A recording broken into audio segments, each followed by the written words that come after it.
To a major move in a case that rattled a small Isle of Wight community. A guilty plea by one of two men accused in a horrifying double murder.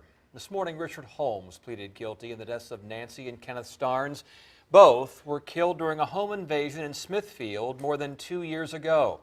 10 of your side's Jason Marks has more on the case and what's next. Jason? And Tom, Richard Holmes was scheduled to go to trial next week, but at the last minute today decided it was best that he take a plea deal.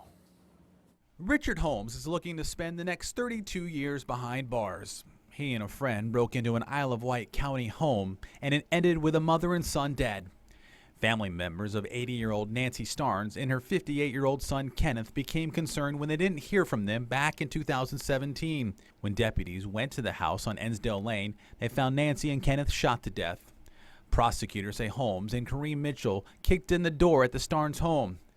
Mitchell thought Kenneth was reaching for a gun, so he fired. Mitchell then shot Nancy.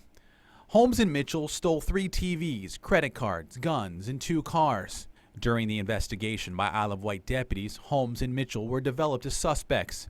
When deputies went to search Mitchell's home, they found credit cards and the TVs that belonged to Nancy Starnes. Mitchell was also selling stolen guns out of his home. Deputies found them hidden in a compartment underneath the porch. We're told 7 of those stolen guns were taken from the Starnes house.